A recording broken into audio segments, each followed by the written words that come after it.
안녕하십니까, 성공하다입니다. 지난 금요일 4월 19일 우리 증시는 올랐습니다. 그리고 오늘 새벽 미 증시도 올랐습니다. 보통 우리나라 증시는 미 증시를 추종, 즉 따라가는 경향이 있기 때문에 미 증시가 오르면 그 다음날 우리 증시도 함께 오릅니다. 그에 따라서 보면 오늘 새벽에 끝난 다우와 나스닥이 올랐으므로 월요일 4월 22일 월요일장에서는 우리 종합과 코스닥이 상방향을 탈 가능성이 많습니다. 물론 절대적인 것은 아니고 그럴 가능성이 많다는 것입니다. 어찌되었든 4월 22일 월요일 우리 증시는 상승 방향으로 탄력을 받겠습니다. 그리고 오늘 종목은 종근당 홀딩스와 경인양인데요. 이것은 52주 신고가 종목 중에서 그리고 가격 이동 평균선이 정배열인 종목 중에서 골랐습니다. 절대적으로 상승하는 종목은 아니고요. 그럴 가능성이 많은 것입니다. 주식 투자할 때 많은 기법들과 방법들이 많이 있겠지만 제가 찾아온 방법으로는 52주 신고가와 가격 이동평균선이 그래도 가장 일반적으로 사용되면서 성공 가능성이 높은 것이 아닐까 하는 생각에서 이 두 가지 기준, 즉 52주 신고가와 가격 이동평균선 정배열로 골라봤습니다. 가격 이동평균선의 경우 제가 정배열을 골랐지만 더 도전적인 보다 적극적인 종목을 찾으시는 분들은 골든크로스를 만든 종목을 선택하는 것도 나름 방법이겠습니다.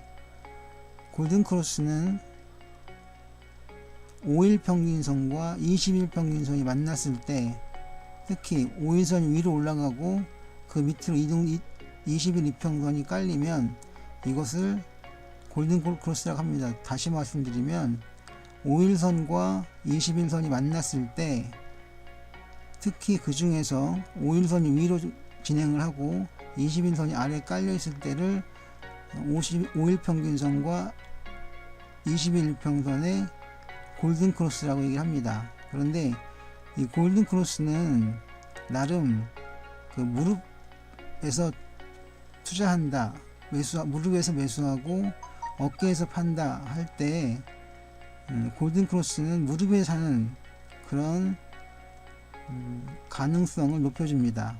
그렇다면 골든크로스가 다 맞냐고요? 그건 아닙니다. 골든크로스를 보였더라도 바로 데드크로스, 즉 샀던 종목을 파는 신호가 나오는 게 일반적입니다. 그래서 성공 가능성은 높지만 바로 그 데드크로스가 나오는 경우도 있기 때문에 절대적이라고 볼 수는 없습니다. 하지만 그럼에도 골든크로스와 데드크로스는 성공할 가능성이 높기 때문에 여러 투자자들 사이에서 이용되고 있는 것입니다. 어찌되었든 저는 이 두 종목을 52주 신고가와 이동평균선 정배열에서 찾았습니다. 이동평균선 정배열이라는 것은 큰 날짜의 이동평균선이 아래에 있고 짧은 것일수록 위에 쌓였을 때 얘기를 합니다. 즉 위로부터 5일선, 10일선, 20일선, 60일선, 120일선 이렇게 차곡차곡 쌓여있는 것을 정배열이라고 합니다. 반대로 장기 버전이 위에 있고 단기 버전이 아래에 있으면 그것은 역배열로 추세가 하락 추세라는 것을 잘 나타내는 기술적 지표라고 이야기합니다. 여기서는 상승할 때 가장 흔한 시그널인 이동평균선 정배열을 꼽아 보았습니다. 자, 그러면 좀 더 자세히 보는데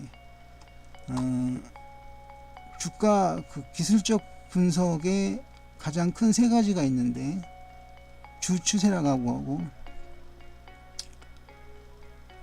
그리고 보조지표가 있습니다. 아까 주추세가 아니라 주지표와 보조지표라는 것이 있습니다. 주지표가 뭐냐?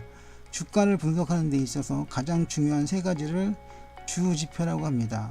그리고 이 주지표는 선행지표의 성격을 갖습니다. 그리고 보조지표들은 대체로 후행지표라고 불리는데, 주지표들은 가격을 선도하는 역할을 하고, 보조지표들은 그걸 따라가고 확인하는 작업을 먼저 합니다. 그게 보조지표인데요. 보조지표들은 무한히 많습니다.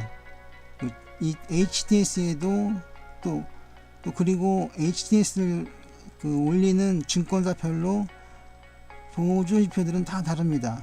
하지만 주지표 세 가지는 어디에서나 사용될 수 있는, 사용되어야 하는 그러한 지표입니다.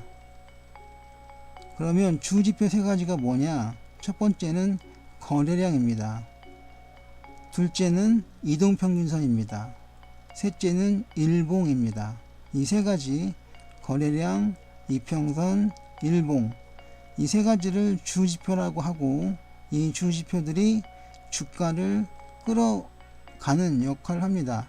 하지만 사실 이 선행지표, 거래량, 이평선, 일봉도 사실은 일종의 후행지표일 밖에 없습니다. 왜냐? 이것이 주가를 만들기보다는 이것이 주가를 가장 먼저 선도하기 때문입니다. 자세한 설명은 나중에 기회가 있으면 더 하기로 하고, 이제 분석을 더 하겠습니다. 거래량.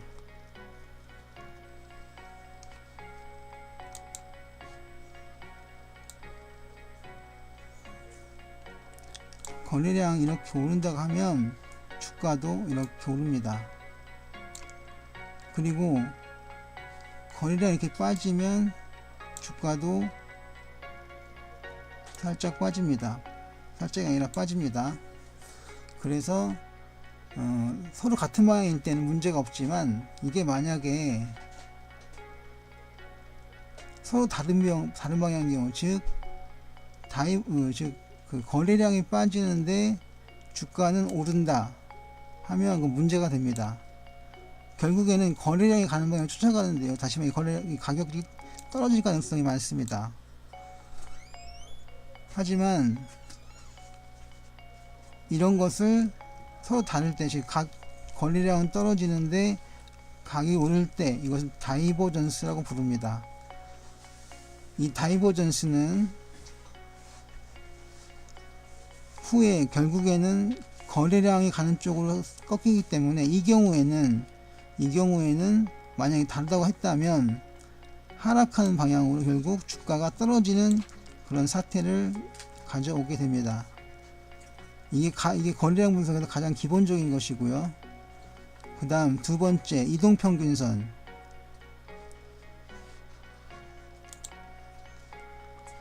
이동평균선을 보시면 맨 아래에 있는 것이 121선이고요. 맨 위에 있는 것이 5일선입니다. 굳이 왜 5일선 121선 쓰냐면, 그게 가장 일반적으로 구분하기 편하기 때문입니다. 그래서 5일선은 단기선, 그리고 121선은 장기선이라고 합니다. 5일선은 생명선이라고 부르는데요, 이렇게 5일선을 타고 올라갈 때 만약에 이 5일선 아래로 일봉이 떨어지게 되면 그것은 추세에 큰 변화가 온 것이기 때문에 이것을 생명선이라고 부릅니다. 그리고 11선이 있고, 그 다음 21선이 있는데, 이건 세력선이라고 부릅니다. 21선은요, 세력선이라고 부르는데, 그 이유는 주 세력들이 주가를 분석할 때 주로 바치는 21선을 많이 애용하기 때문에, 지지저항선을 이용하기 때문에 21선을 생명선이라고 부릅니다. 그리고 61선은 그 추세선입니다. 이 61선은 추세선이라고 부르고요. 그 다음에 120선은 경기선이라고 부릅니다. 어쨌든 무엇이라고 부르든 간에 진행하는 장기 이평선, 장기 이동평균선을 단기 이평선, 즉 짧은 이평선이 뚫고 올라가면 그것을 골든크로스라고 합니다. 지금 이것도 현재 여기에서 골든크로스를 발생시켰는데요. 그 이후로 주가의 이동평균선들이 상승하고 있는 모습을 볼 수 있습니다. 이것은 정배열이라고 하는데요. 짧은 이동평균선에서 긴 이동평균선으로 순차적으로 이렇게 펼쳐져 있을 때 이것을 이동평균선 정배열이라고 합니다. 이것과 반대로 짧은 선이 아래에 있고 장기선이 위에 있으면 그것은 이동평균선 역배열이라고 합니다. 그러면 언제 투자를 하느냐? 여기처럼 이동평균선이 단기선이 장기선을 뚫고 올라가는 골든크로스가 발생하면 이것은 매수 시그널입니다. 매수 시그널이요. 그렇지만 반대로 장기 이동평균선을 단기 이동평균선을 뚫고 내려온다. 그것은 데드크로스라고 부르고 이건 매도 신호라고 할 수 있습니다. 이것이 사실 가장 쉬운 무릎에서 사고 어깨에서 파는 방법입니다. 그러나 아쉽게도 이것은 절대적인 방법이 되지 못합니다. 왜냐하면 좀 전에 말씀드렸던 대로 골든크로스가 일어난 다음 주로 얼마 되지 않아서 다시 데드크로스가 나오고 다시 이어서 정배열로 가는 골든크로스가 나오고 그리고 또다시 금방 데드크로스가 나오고 이렇게 금방금방 시그널이 바뀌는 그런 이걸 지그소라고 하는데요. 톱니바퀴. 그래서 이 이동평균선 매매법이 절대적으로 되지 못하는 이유입니다. 물론 방법은 있습니다. 뭐냐면 주가가 이렇게 횡보할 때는 지그소가 많이 나옵니다. 그래서 주가가 횡보할 때는 쓰지 말고 자제를 하다가 주가가 상승할 가능성이 많다, 또 상승했다, 이렇게 주가가 상승세가 나오면 이 이평선 이용 방법도 아주 유용합니다. 100% 이것도 100% 성공 가능성은 없는 이유로 여러 차례 써보시고 그리고 맞다 싶으면 쓰시면 됩니다. 거듭 말씀드리지만 주가가 횡보할 때 그때는 이것은 쓰시면 안 됩니다.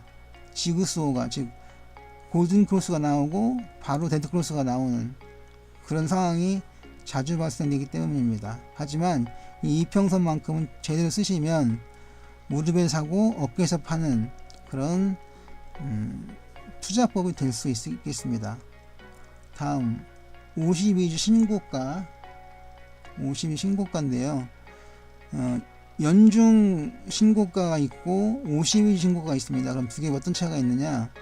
연중은 그냥 올 2019년이면 2019년 1월 2일부터 시작을 해서 현재까지 중에 신고가가 나오면 그것이 바로 52주 신고가입니다. 그런데 연중 신고가인데요. 52주 신고가는 지금으로부터 52주 전 딱 1년이죠. 1년 전부터 현재까지 나온 주가 중에서 가장 높은 주가가 오늘 생겼다. 그러면 그것이 바로 52주 신고가입니다. 그런데 52주 신고가가 나오면 뭐가 다르냐? 일단 매물이 없습니다. 즉 위에서 내리는 매물이 없기 때문에 위로 상방으로 움직일 가능성이 더 높아지게 되는 거죠. 그래서 52주 신고가를 많이 애용합니다. 그러면 하나씩 보겠습니다. 종근당 홀딩스 정배열이죠. 그리고 도지가 하는 좀 그렇고 열십자형 일봉이 나왔습니다. 이거 좀 설명을 해드릴 것 같은데요. 다음 경인양을 보시면 오늘 그 윗수염이 길었는데, 윗수염과 아랫수염은 뭐냐면 이 위에 달린 파란색 막대기에 그 간단한 선 있잖아요. 몸통에 이어지는, 이걸 윗수염이라고 부르고 아랫수염이라고도 부릅니다. 뭐 부리는 명칭은 다양한데 찾아보시기 바랍니다.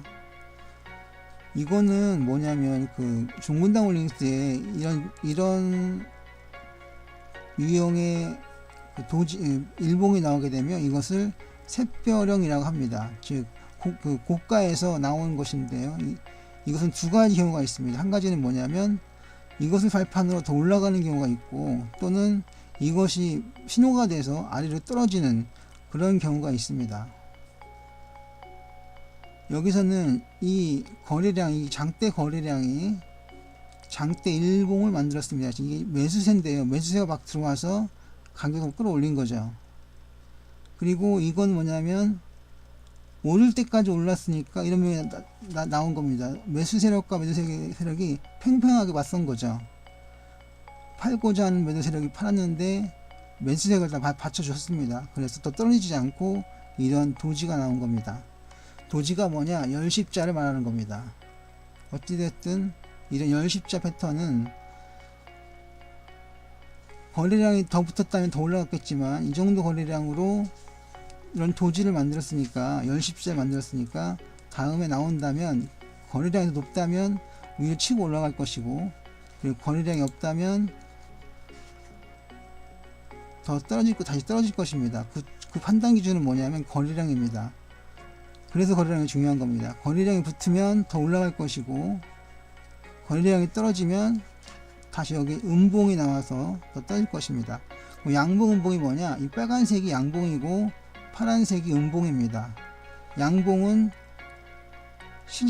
시작가가 종가 위로 올라오면 양봉입니다. 반대로 시작가 아래로 종가가 형성이 되면 그것은 음봉이라고 합니다.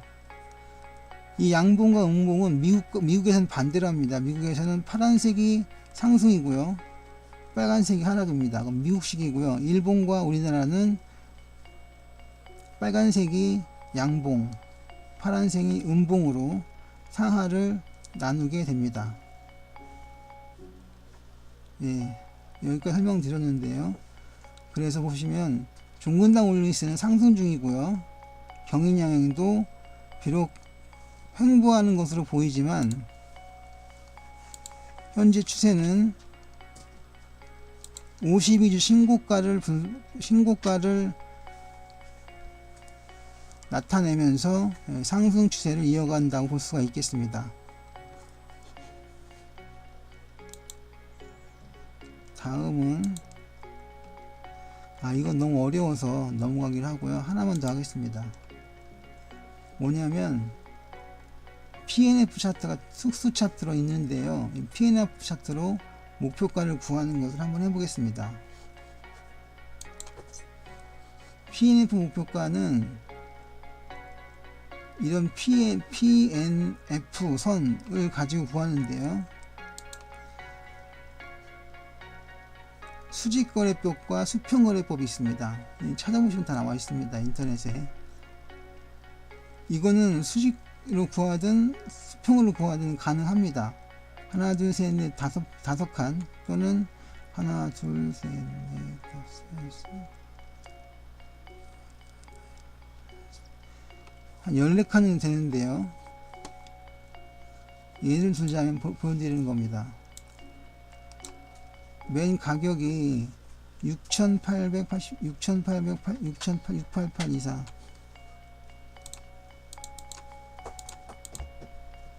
6884가 뭐냐면, 여기 보시면 이 수직이평선을 구하는 겁니다. 수직계산법을 구하는 겁니다. 이 칸 중에 제일 낮은 값이 68,824원이거든요. 여기다가 더하는 겁니다. 뭘 더하느냐? 이게 14칸인데요. 14에 한 칸의 값이 554, 그리고 곱하기 3칸이니까 3칸 전하니까 3을 합니다. 그러면 나옵니다. 92,100원 정도 되겠죠.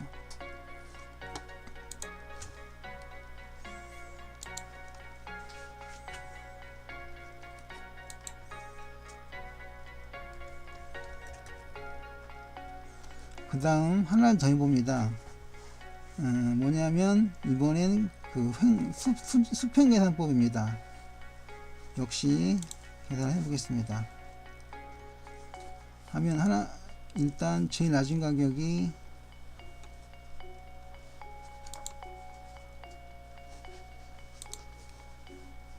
하시면 69932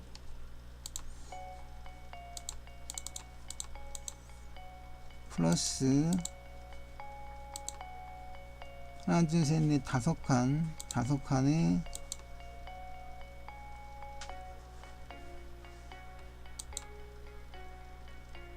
한 칸의 값이 554 그리고 이거 세 칸 전환이 곱하기 3을 하시면 78,242원.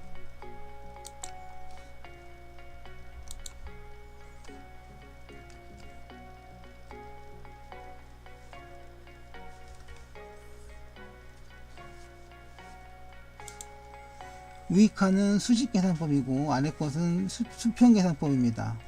이게 다 달라지는데요. 이거는 그 절대적인 게 아니기 때문에 참고사항으로 하시면 되겠습니다. 둘 중에 더 나은 것으로 선택을 하시면 되겠습니다. 자, 오늘은 여기까지 분석을 마칩니다. 제가 왜 이렇게 갑자기 변했냐면 뭐 변한 것도 없지만 일단 쉬운 것을 가르쳐 드리는 이유는 조금 더 이해하기 편하시도록 하기 위해서 그렇습니다. 앞으로도 더욱더 쉬운 해설을 예상해 봅니다. 지금까지 제 동영상을 보시고 투자하실 때 투자에 대한 모든 책임은 투자자 본인에게 있음을 공지해 드립니다. 그리고 본 동영상이 유익하셨거나 도움이 되셨다면 구독 또는 좋아요를 부탁드립니다. 특히 구독은 잘 부탁드립니다. 지금까지 성공화되었습니다.